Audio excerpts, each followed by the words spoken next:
There are many mysteries in Minecraft. Some of them get solved now and again, but there are many others that will always have a big question mark over their heads. Recently, there's been a rumour making the rounds about this thing. Some are calling it a monster, some are calling it a strong independent woman, but I don't know where that started. Whatever the case, this thing is coming. The Warden is coming, and we need to be prepared. So subscribe if you like what you see. I will be your host, Simply Sark, and can we solve the mystery of the Minecraft Warden? We're going to try and piece this puzzle together, bit by bit, and attempt to figure out everything there is to know about the Warden. Let's begin with the most burning question. What is he? Now, we don't actually have many accounts of what he looks like. There have been minimal sightings, and the eyewitness's recollection may be flaky at best.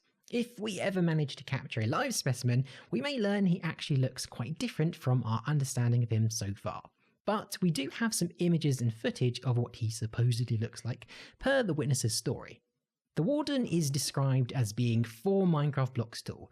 That is enormous. It almost sounds unnatural. There are few, if any, creatures in Minecraft that are known to have grown to such a height. Why is he so big? It's been heavily noted how the colour palette of this mysterious new mob is strangely reminiscent of the design of the End portal. If you compare the two side by side, you can't help but think this couldn't possibly just be a coincidence. This is some really strong evidence that whatever the Warden is, he has some affiliation with the End dimension. But what kind? Alright, tinfoil hats on. It's long been assumed the Ender Dragon is a usurper. She's not actually originally from the End. At some point in time, she invaded the dimension and enslaved all the inhabitants. The reason this makes sense is because, for some odd reason, the End has 2 separate colour palettes, a pink magenta style and a green teal style. As the theory goes, everything that uses the magenta style is a more modern invention. The shulkers, the cities, the chorus forests, the dragon, and the Enderman's now magenta eyes, those are all new. But everything that uses the teal colour scheme is part of the original primeval End dimension. Ender chests, Ender pearls, Eyes of Ender, End portals, and the original green Enderman eyes. These are all much more ancient remnants of what the End used to be like. This brings up an unusual question, because the Warden uses the old colour scheme. This suggests he actually predates the End revolution. He could be a glimpse into what the End used to be like. But boy, that does not seem very pleasant. When you imagine the dragon enslaving the End, you think of this battle between good and evil. But what if it was actually a battle between evil and an even greater evil? What if the dragon didn't enslave the End, but freed it, or at least became the lesser of 2 evils? The skulk growth, which never seems far from Wardens, is very sinister and suspicious. I definitely saw him vent. From what we know about the growth, it looks like it can spread to and consume blocks in a much more aggressive way than what we're used to. Grass and mycelium can only grow onto dirt, but by the looks of it, this stuff can devour grass and stone, and it wouldn't surprise me if it could eat even more blocks than that. If the skulk growth and the Warden are true natives of the End, that doesn't paint a very pretty picture, does it? If that's what the End was like in the past, well, I'm kinda glad we've got the dragon now. But this gives a really good hint at what the Warden actually is. I believe that the Warden isn't a monster at all. He's a victim. The skulk growth has corrupted him and is using him as a puppet for something. A lot of people have been interpreting these cream features on the skin as scales or bones, but I think they're the few parts left of this creature's body that haven't been consumed by the growth. Perhaps those spooky faces in the chest cavity are in fact the tormented souls of the growth's victims. Whatever is beneath that scary exterior, I believe there's something much less monstrous under there, maybe waiting to be rescued from its gruesome fate. So, we now have a working theory on what he is, but something we don't know is where he is. That seems to have an obvious answer. He's underground in the cave somewhere, specifically in the Deep Dark. But currently, we know very little about what the Deep Dark actually is. The assumption would be that the Deep Dark is at the very bottom of the world. The thing is, though, there's a bit of a glaring issue with that idea, because the Warden is really strong. From what we know, this guy deals a huge amount of damage. Even with full netherite gear, the strongest in the game, he only needs 2 or so hits to take you out. In the current iteration of Minecraft, that makes no sense. The depth of the world, as of 1.16, only goes down 60 or so blocks. That's not nearly enough room to fit an entire cave system, and then on top of that, or below I guess, this harder, scarier type of cave. There's no space. It can take less than a minute to get down to diamond and bedrock level in 1.16. If this guy is supposed to be a netherite level threat, not only would it be far too easy to encounter him early game, but he'd also have to be skulking around at diamond level, for which, even if you've got your hands on, is a tier below netherite. Clearly, something is astray here, and unless we're preparing for a huge balance issue, there must be some new change that's going to answer this problem. One solution would be that we finally are going to see the world height increased yet again.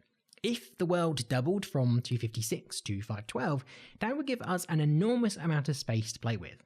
Not only would you have plenty of room to fit something like the Deep Dark at the bottom of the world, but you'd also have enough spare room to fit the huge new caverns and even rebalance ore generation. With 256 blocks worth of underground, the entire tech tree could be adjusted and stuff like diamonds could actually be made more challenging to get if they weren't only 50 blocks down. The problem with doubling the world height, however, is that it could have huge performance impacts. Twice the chunks would need to be loaded, and Minecraft might not be able to handle it. If you can't double the world height, you need to gate the more end-game content in some other way. There are a few possible ways you could do that. One possibility is that the Deep Dark could be physically separated from the rest of the underground in some way. Now, I don't think we're ever going to be able to break bedrock, but I think it would be really cool if you could get under there somehow. For example, perhaps dispersed throughout the bedrock layer, there are doors, and these are how you access the Deep Dark. Not portals, but instead the game generates these barricades of, brittle bedrock. This block could perhaps only be broken with a netherite pick, which would in effect gate it behind that part of the tech tree. This would still need to apply changes to world generation, but not necessarily alter the world height we have right now. Another possibility is that the Deep Dark is a new dimension and not just a biome. This way the world height wouldn't need increasing, but you could still get a huge new underground world to explore. Lately, there's been added support for custom dimensions to the game, so maybe that was a byproduct of their work towards adding the new Deep Dark dimension. If you didn't want to gate the Warden in those two ways, I do have another theory on how you could pull it off. Whenever we've seen Skulk, Growth and Wardens, there's also always this extra block lurking around. I'd place a pretty strong bet this is actually the source of the Skulk itself. The way it's probably going to work is the mould can only travel so far from the source block. This is likely to prevent the Skulk growth from spreading out and consuming your entire world. This brings up an interesting thought. What if the Skulk doesn't actually naturally spawn in the world at all? We've spoken about the potential links between the Skulk, Wardens and the End, but maybe the Wardens spawn because of the presence of Skulk, and maybe Skulk spawns because of something the player did. Maybe the way this all works is when you, the player, reactivate to the ancient End portal, you break a seal and unleash a long-forgotten evil back onto the world. You go in to destroy the dragon, only for something else to come out. Maybe she was actually keeping this scourge in check all along, and by defeating her, you unwittingly are dooming your own world. In this way, the Warden and Skulk would become a post-End threat that retroactively spawns in your world. It would solve that earlier problem because they wouldn't appear until after you'd opened the portal and, hopefully, gotten properly geared up. So we think we know what he is, and also have some running ideas on where he might be. Now we need to know, why is he here? What exactly is this guy's purpose?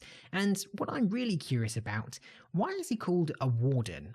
Now, a Warden is of course some kind of guard, which I imagine implies he's guarding something. But a Warden doesn't protect things. He keeps something or someone in check. He's a lookout, patrolling, making sure everything's in order. The question is he keeping us in check or something else?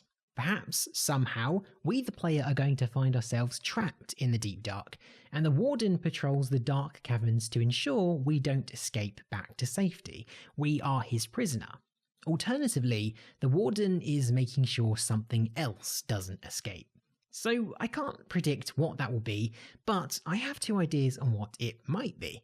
The first is that this guy is guarding a new Minecraft boss. What that boss is, that's anyone's guess. It could be anything, but I would be very surprised if it didn't have something to do with that sinister Skulk growth. But another option is they might be redesigning the progression of this game and pushing the end game further out while prolonging the mid game. Think of it like this. A lot of stuff has happened since the introduction of the end dimension. They may want to add more content to the game, but don't want to expand further than the end, seeing as it's supposed to be the literal end game.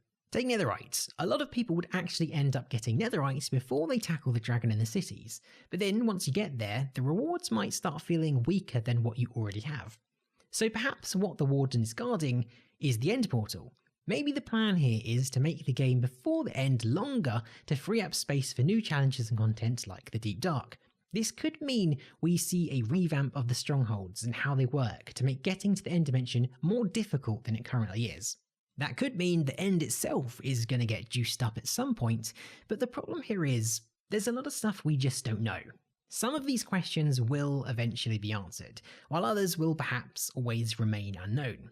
At the time being, the most we can do is guesswork by trying to look for hints and clues from what's been revealed. But a lot of these theories will lead to dead ends. Some might be on the right track and some might be laughably off.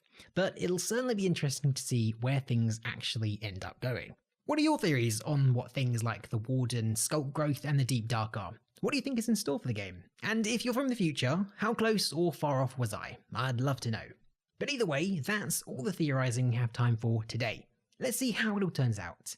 But guys, I hope you enjoyed this one. It's been a lot of fun. I've been your host, Simply Sark.